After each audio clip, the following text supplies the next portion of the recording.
Bonjour à tous. L'Europe, plus de 60 ans après sa naissance, est aujourd'hui confrontée à une crise existentielle. Elle peut aujourd'hui se désintégrer et la décennie 2020 qui s'ouvre sera décisive pour savoir si elle survit ou elle se décompose. L'Europe a été fondée autour d'un certain nombre de principes fondateurs, la résistance à l'Union soviétique, la garantie de sécurité américaine, la paix franco-allemande et le contournement de la politique et de la stratégie par le droit et le marché. Or, tous ces principes, aujourd'hui, sont caducs. Et à l'inverse, l'Europe se trouve sur la ligne de front, télescopée par 4 grands cycles qui s'achèvent, la fin du monopole de l'Occident sur l'histoire du monde, monopole qui avait commencé à la fin du XVe siècle, la fin du leadership américain qui a commencé en 1917 et qui s'est achevé en 2016, la fin de l'ordre mondial de 1945, dont l'Europe est l'enfant, et puis enfin la fin de la mondialisation dans sa version dérégulée, telle qu'elle a émergé à la fin des années 70, telle qu'elle a accéléré avec la chute du soviétisme, et cette mondialisation dérégulée a explosé avec le krach de 2008. Elle n'a plus survécu qu'à l'état de zombie avec la relance de l'économie de bulle après 2009. Mais cette mondialisation est aujourd'hui morte avec la guerre commerciale, technologique et monétaire et avec le retour des frontières. Et de ce fait, on voit que l'Europe est passée à côté de l'essentiel des chocs qui se sont produits au cours des dernières années. Elle est passée à côté elle a créé largement la crise de la zone euro en plus de la crise et du krach financier en raison d'une politique monétaire déraisonnable de la BCE sous Jean-Claude Trichet, l'augmentation des taux en 2008 et 2011. Elle est également passée assez largement à côté des attentats terroristes, la crise des migrants en 2015, le Brexit et maintenant l'épidémie de coronavirus. Donc, l'Europe est vraiment à un tournant parce que il est certain que vis-à-vis des citoyens, elle ne peut pas survivre si elle montre une incapacité à gérer les crises et les chocs, à répondre à ces risques globaux du XXIe siècle qui sont aujourd'hui sa principale raison d'être. La crise du coronavirus, pour ça, est très intéressante et ce serait le premier point de ce que je voudrais vous soumettre. Pourquoi ? Parce que, comme tout choc majeur, cette crise d'abord accélère un certain nombre de grandes transformations et par ailleurs conforte les forts, affaiblit les faibles, exacerbe les rapports de force et l'évolution des puissances. Et force est de constater pour l'instant que l'Europe est le continent le plus touché, l'un des plus touchés, sous réserve effectivement de savoir vraiment ce qui se passe dans un certain nombre d'autres régions du monde, et notamment la Chine. Mais nous savons déjà que pour l'instant, l'Europe compte à peu près 60% des victimes de l'épidémie et que le choc est particulièrement rude au plan économique. Prenons la zone euro, son PIB va diminuer d'au moins 8%, le chômage va remonter de 7,5% autour de 10% de la population active, le déficit public sera entre 8,5 et 9% du PIB et la dette publique va remonter largement au-dessus de 200% du PIB. Et ce qu'on constate, effectivement, c'est que cette crise a accusé les fractures de l'Europe. Donc la première fracture, évidemment, c'est au plan sanitaire. Certes, théoriquement, ce n'est pas la compétence de l'Union, mais il est vrai qu'on a eu un sauve-qui-peut des États membres en matière sanitaire. L'Italie s'est trouvée à juste titre abandonnée. Ce sont la Chine, la Russie, Cuba qui ont envoyé des équipes pour l'aider. Les États ont fermé leurs frontières, arrêté leurs exportations, y compris au sein du grand marché. Et puis les stratégies sanitaires qui ont été mises en œuvre. Donc il n'y a pas eu de solidarité pour les problèmes de pénurie de masques ou de tests.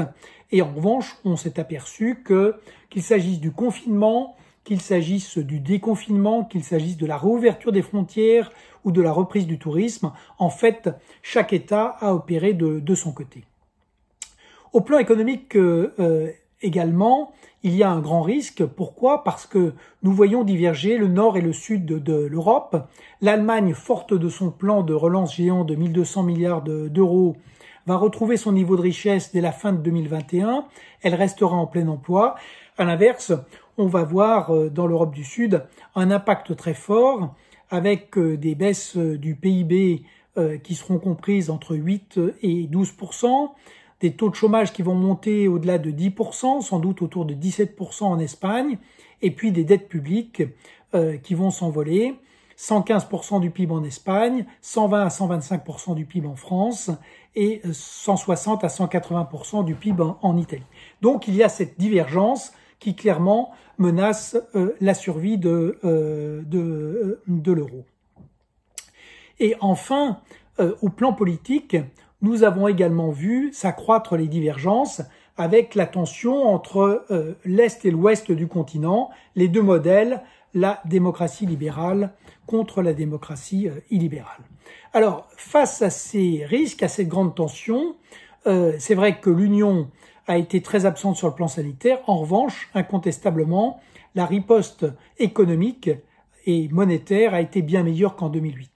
En 2008, à cause du choix de l'austérité budgétaire et puis des augmentations de taux de la BCE en 2008 et 2011, il avait fallu attendre l'arrivée de Mario Draghi à la tête de la BCE pour avoir une reprise à partir de 2015, c'est-à-dire plus de 5 ans après les États-Unis qui avaient redémarré dès avril 2009. Cette fois-ci, les choses sont différentes.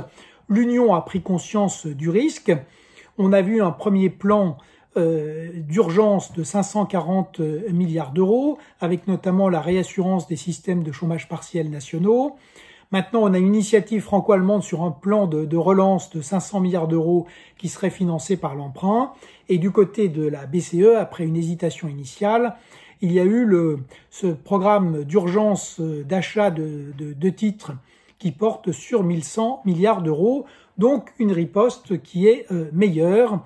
Cela étant dit, donc l'Union et l'Europe sont loin d'être tirées d'affaire, et ce d'autant qu'on voit toujours les divergences entre États, divergences qui ont encore été exprimées de manière spectaculaire par la décision du 5 mai de la Cour de Karlsruhe, qui a non seulement contesté la compétence de la BCE pour conduire des programmes de rachat d'actifs, qui a demandé à la BCE de se justifier sous 3 mois en justifiant la proportionnalité de ces mesures, mais la Cour constitutionnelle allemande a aussi mis directement en cause à la fois la primauté du droit européen sur les droits nationaux et puis la compétence exclusive de la Cour de justice de l'Union pour juger des institutions communautaires. Donc ces tensions sont effectivement très grandes. Et donc, il y a bien aujourd'hui un risque existentiel sur l'Union et sur la zone euro, un risque extrêmement sérieux, et c'est le deuxième point de mon propos. Que constate-t-on aujourd'hui donc? Nous avons toujours le poids du Brexit et nous voyons chaque jour qui passe que nous allons davantage vers un Brexit à la fois rapide et dur en raison de la volonté de Boris Johnson. Du côté de l'Union, il y a 3 choses qui sont inquiétantes. D'abord, la divergence potentielle de la zone euro, qui entraînerait soit un défaut d'un des grands pays du Sud systémique, soit la sécession de tout ou partie des pays du Nord. Si l'euro devait éclater, eh bien, le grand marché n'y résisterait pas, puisque on aurait un extrême chaos sur les marchés d'échange et très très logiquement, le grand marché éclaterait. Nous voyons aussi évidemment des tensions sur Schengen, le retour des frontières nationales ayant de fait suspendu cet espace de libre circulation. Et puis à travers la jurisprudence de la Cour de Karlsruhe, nous voyons aujourd'hui monter une véritable attaque contre le droit européen qui jusqu'à présent venait plutôt des démocraties libérales Hongrie et Pologne, mais qui vient aujourd'hui du premier pays de l'Union et de la zone euro, ce qui effectivement donne une toute autre dimension à ce péril. Et par ailleurs, c'est vrai qu'on a l'impression que l'Union est bousculée, dépassée par un certain nombre de grandes transformations qui sont aujourd'hui à l'œuvre. Il y a d'abord la restructuration de l'espace mondial autour de blocs régionaux, mais dans cette restructuration, c'est vrai qu'elle est surplombée par l'exacerbation des tensions entre la Chine et les États-Unis. Et aujourd'hui, on a l'impression que ce grand marché européen est bien souvent la variable d'ajustement de la grande confrontation entre les États-Unis et la Chine, qui va évidemment sortir renforcée et s'emballer après la crise du coronavirus, parce que la relation avec la Chine sera au cœur de l'élection présidentielle américaine, va donner lieu à une surenchère de fermeté, et qu'on va donc avoir une montée aux extrêmes qu'on voit déjà commencer concernant Huawei. En matière technologique, cette crise a quand même montré le retard de l'Europe vis-à-vis des États-Unis, bien sûr, et des GAFAM, vis-à-vis de la Chine, mais aussi vis-à-vis des démocraties d'Asie, puisque l'Europe a terriblement manqué des outils numériques qui ont permis à des démocraties comme la Corée du Sud ou Taïwan de bien gérer la crise sanitaire. Par ailleurs, le besoin de sécurité entraîne l'explosion de la demande de sécurité, crée une pression très forte en faveur de pouvoirs qui soient plus autoritaires et va encourager les forces populistes. Et puis tout ceci se fait sur fond de retour en force des États et des frontières nationales à l'occasion de cette terrible épidémie. Donc voilà pourquoi l'Europe est vraiment aujourd'hui face à des défis majeurs. Alors est-elle dépassée pour autant? Je ne le crois pas. C'est le troisième point. Je crois que l'Europe conserve toute sa raison d'être. En fait, quand on regarde les nations européennes, y compris la plus puissante d'entre elles, l'Allemagne, on s'aperçoit qu'aucune de ces nations n'est à la dimension des empires qui s'apprêtent à se disputer le destin du XXIe siècle. On pense à la Chine, aux États-Unis, mais aussi à l'Inde, à la Russie, peut-être demain au Brésil ou au Nigeria. Et puis, aucune de nos nations n'est à la dimension de ces risques qui sont des risques globaux. La pandémie, évidemment, on l'a vu, mais aussi les risques cybernétiques, les risques terroristes ou encore le risque du réchauffement climatique. Donc, de ce point de vue-là, l'Europe a vraiment sa raison d'être. C'est à travers l'Union et à travers l'intégration européenne que nos pays peuvent retrouver leur souveraineté, c'est-à-dire leur capacité à assurer et à être maître de leur destin, qu'il s'agisse de nos nations ou des peuples et des citoyens. C'est aussi l'union qui est la bonne dimension pour essayer de mieux protéger nos citoyens. Et puis enfin, dans ce monde qui est un monde volatile, dangereux, un monde multipolaire, mais où il n'y a plus de réassurance par une superpuissance en raison du repli des États-Unis, et en face, nous avons l'extrême agressivité des démocratures et notamment du total capitalisme chinois. Eh bien, il est très clair que dans ce monde dangereux, sans vrai leadership, mais avec beaucoup de tensions et la remontée des risques de conflits armés majeurs, eh bien, l'Europe est un espace qui est tout à fait et qui est la bonne dimension pour essayer de gérer notre sécurité. Enfin, dernière chose qui est très importante, c'est que la dernière raison d'être, c'est une communauté de valeurs. Il est vrai que l'Europe, c'est aussi un capitalisme responsable, un capitalisme équilibré entre le rôle de l'État et le rôle du marché, le travail et le capital. C'est une version modérée de la liberté et c'est un état de droit qui est extrêmement important. Donc l'Europe est aussi une civilisation propre qui lui donne son unité et qui justifie l'intégration du continent. Alors pour autant, ce sera la dernière partie de cette introduction, eh bien évidemment, il faut que l'Europe se refonde dans ce monde et qu'elle se refonde comme puissance. Il est vrai qu'elle n'est plus nécessaire que jamais, mais elle doit clairement se réinventer, se repenser comme puissance, ce qui demande un nouveau projet politique. Pour cela, l'Europe peut compter sur des atouts qui sont tout à fait sérieux. D'abord, elle a des acquis qu'il lui faut protéger. Évidemment, l'euro, la monnaie unique, le grand marché, l'espace de Schengen ou son état de droit, dont on a vu aujourd'hui qu'il est bousculé, y compris par l'Allemagne. L'Europe a aussi beaucoup d'actifs, beaucoup de richesses. Elle a des talents, des cerveaux. Elle a évidemment des universités, des centres de recherche, des infrastructures. Elle dispose de pôles d'excellence dans le public, dans le privé, de services publics, de systèmes de santé et d'éducation, et puis effectivement de cette ressource majeure que sont ces 450 millions de citoyens qui sont aussi des consommateurs avec un fort niveau de pouvoir d'achat. Mais tout ceci doit être réagencé et j'allais dire remis en ligne dans une stratégie qui soit une stratégie à la fois de souveraineté et d'autonomie.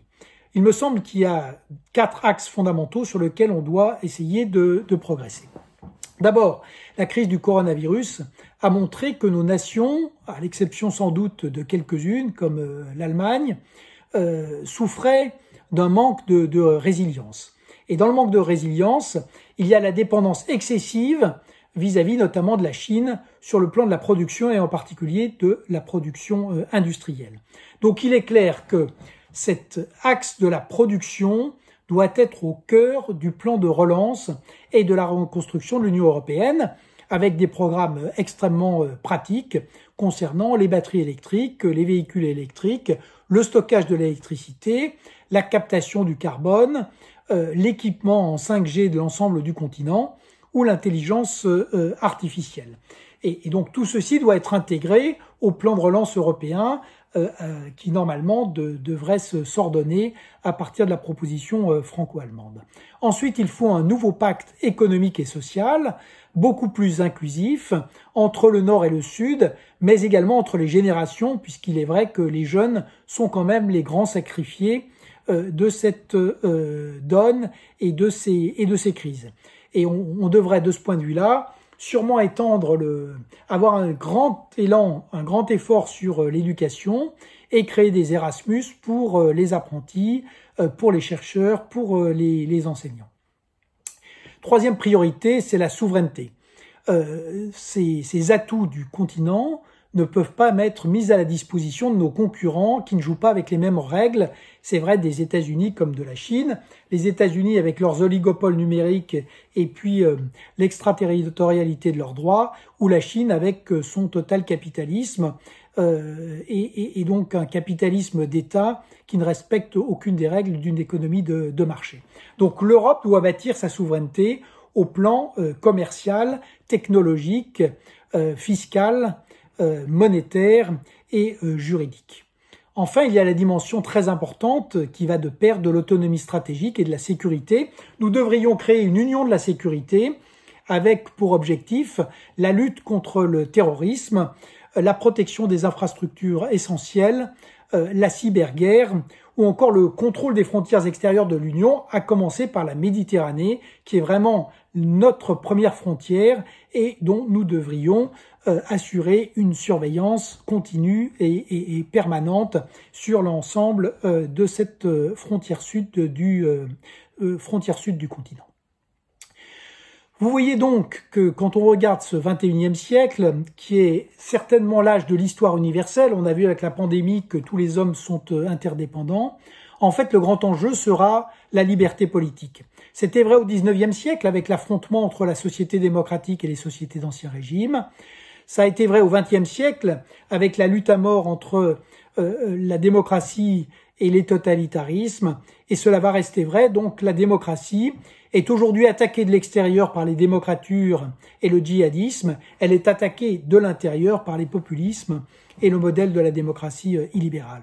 Et c'est vrai que l'Europe est vraiment au cœur de ces tensions et qu'elle va avoir un rôle très important pour savoir si la liberté politique va survivre au 21e siècle. Donc, elle doit aujourd'hui absolument se ressaisir. Elle est devant la nécessité de se réarmer au plan militaire, mais aussi au plan économique et industriel, surtout au plan intellectuel et moral, autour d'un nouveau projet politique dont le cœur doit être la défense de la liberté. Ceci nous renvoie d'une certaine manière à une autre période tragique, celle des années 30, et nous renvoie sans doute à ce propos magnifique de Husserl à la fin de sa vie, qui, après avoir été exclu de l'université par les nazis, a été autorisé à sortir du territoire une fois, en 1935, quelques années avant sa mort, pour aller à Vienne, où il a fait une conférence magnifique sur la crise de la pensée européenne et la philosophie. Et voilà comment concluait Edmund Husserl.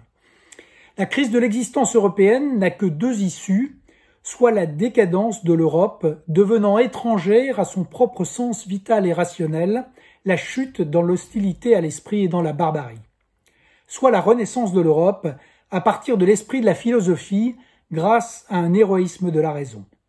Le plus grand danger pour l'Europe, c'est la lassitude. Eh bien, je crois que nous nous trouvons exactement devant le même dilemme.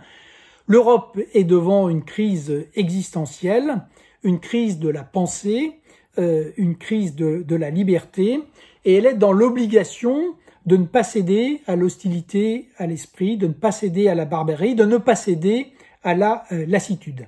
Et donc, assumons aujourd'hui cet héroïsme de la raison et mobilisons-nous pour défendre la liberté. Merci beaucoup.